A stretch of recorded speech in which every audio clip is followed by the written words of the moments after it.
Hello and welcome to Fish Fingers and Custard, the Explosion Network's Doctor Who after show, where we break down and discuss each and every episode of Doctor Who.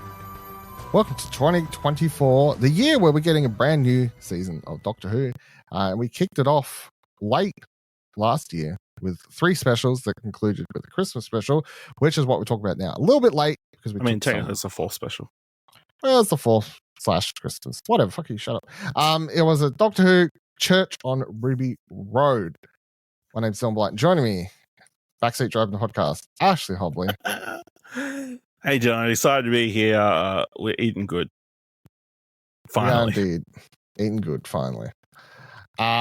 So, yeah, we saw at the end of the 3rd 2023 special that Ncuti Gatwa, well, they did the bi-generation. We got Ncuti Gatwa come out as the new Doctor. We saw David which didn't make anybody angry. Didn't make a single person on the whole internet angry. It was great. And now we're here with the brand new Christmas special where we get a full adventure, first full adventure with Ncuti Gatwa as the Doctor. Synopsis for this episode was, long ago, on Christmas Eve, a baby was abandoned in the snow. Today, Ruby Sunday meets the Doctor. Stolen babies, goblins, and perhaps the secret of her birth.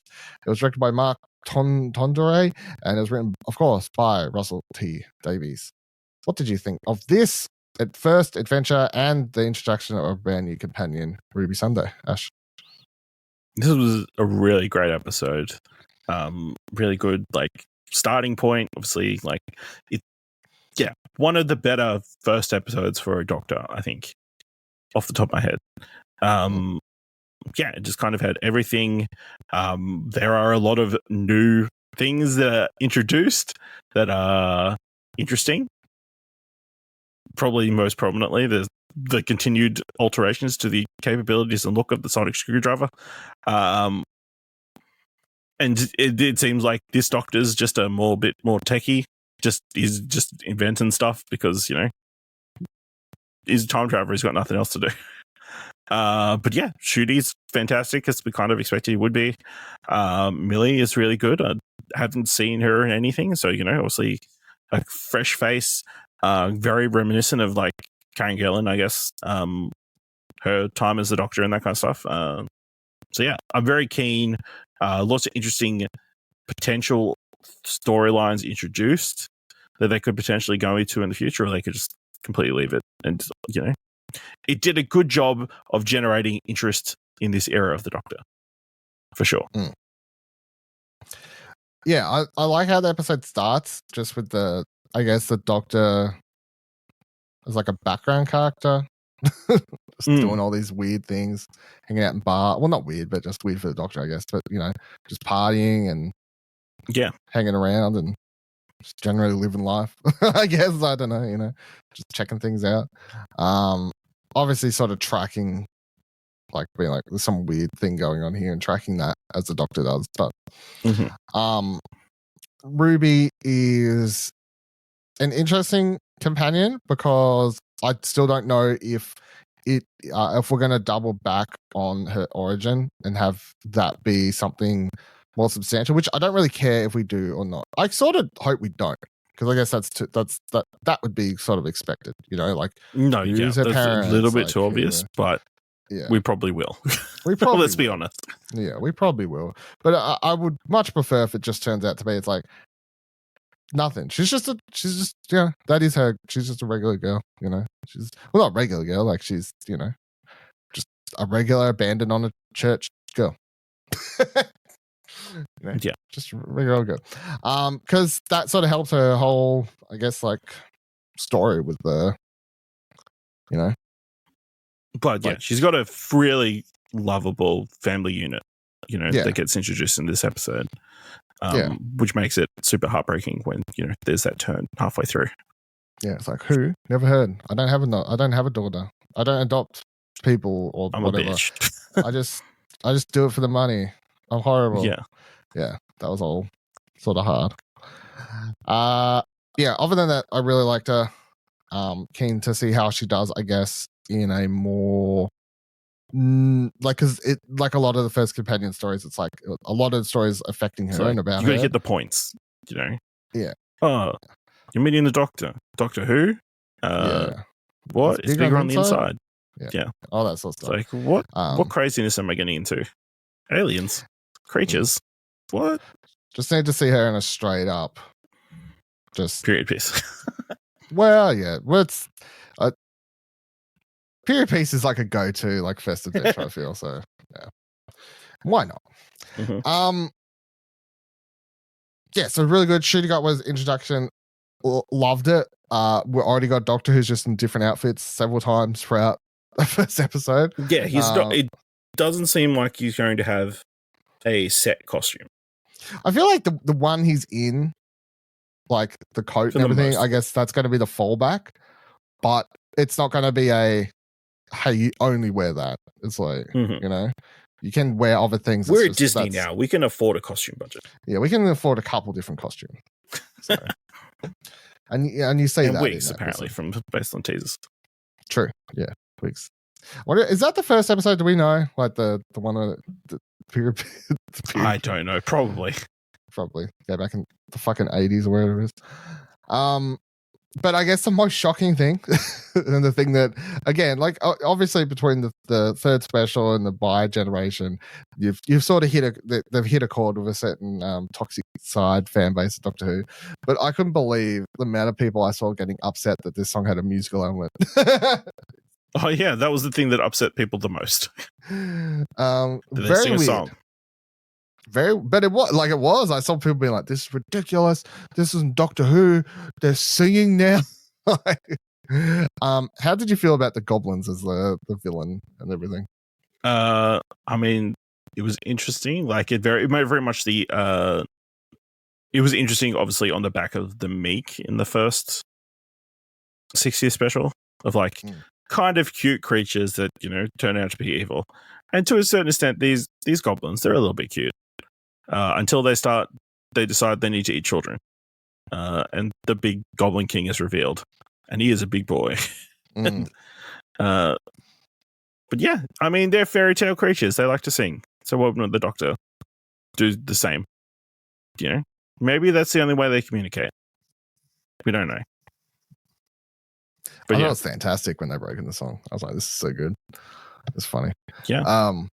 It's just so funny to me that they break into us. It's like, hey, kids, gather around, watch the Christmas special. Oh, what's happening on this Doctor Who special? Oh, they're singing a song. How about they're going to eat this baby? No, I don't want to hear them singing. I only like grim stuff, like babies being eaten. I want hardcore dramas. That's what I'm invested in. Which babies being eaten isn't it hardcore? No. No singing in hardcore dramas. True. Unless it's Nashville. Repo Man. I loved all that. I thought the design of all the creatures was really, really cool. Also just enjoyed the fact that it wasn't a creature type or anything was done before, and the Doctor didn't know everything about them, because that's obviously become a thing with Doctor Who over the years, is quite a lot. It's like repeat things, and the Doctor just always knows everything. Well, he's been around for 60 years, so you would understand it is why he might have some enemies that have been there before. But it's surprising that he's never done goblins before. So it's just fun to see him out loud sort of work out what makes them tick. And what makes them tick, their thing with the knots, their whole obsession with coincidences, and them just being general jerks as well. Like them almost trying to kill everybody. I mean, they do kill someone. They kill the ABC presenter or whatever, the BBC presenter. She gets saved at the end. Yeah, right at the end. But until then, like, there was a timeline in which she died. Davina McCall. She was always saved. Okay. But okay, timeline. Yeah, true. All right. Yes, that was really, really good. I think the other thing I found quite interesting, I guess, about this Doctor, now we've had a bit more time. Yeah, I mean, the Sonic to me is whatever. I don't really like the Sonic screwdriver only being treated as a screwdriver, even though it's not a screwdriver and it's a Sonic object. Like, it's I don't care. If It's it a doesn't look made like up a thing, screwdriver. but I don't give a fuck. let's just drop the word screwdriver. Just call it a Sonic. Yeah. It's just the Sonic. Or is that a trademark thing? I don't know, maybe. You need to put another word behind it. Yeah. The Sonic, but not the blue guy. Or the American food chain. There's a food chain called the Sonic? Yeah. Okay. Yeah, because to me, I'm like, the screwdriver part's just whatever. It's just get rid of it. It's done. But the part I found most interesting, and again, the continuation about, I guess, Russell T Davies just doubling down and not caring about any of the, trying to delete the Chibnall stuff. Yeah.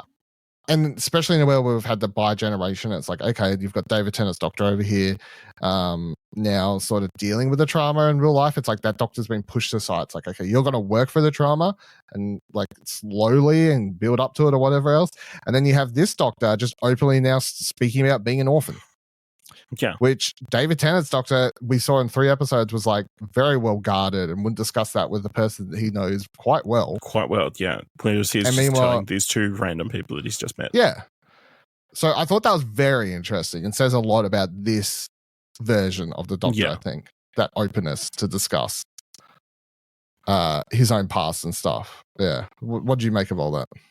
No, yeah. Just as a long-time viewer, it was a very interesting point. Like, that won't necessarily hit for new viewers, but yeah, definitely interesting to give that information so freely, and like, again, not give up the Chibnall, continuing to keep the childless time thing a thing. Which, yeah, and it's like, as much as we don't think that era of Doctor Who was great or anything, I do appreciate that, like, not because they're friends, from my understanding. Yeah. Like, it's just like, I'm not retconning it. I might have to fix it a little bit for you, pal, but I'll make it work. A little bit more palatable. Yeah.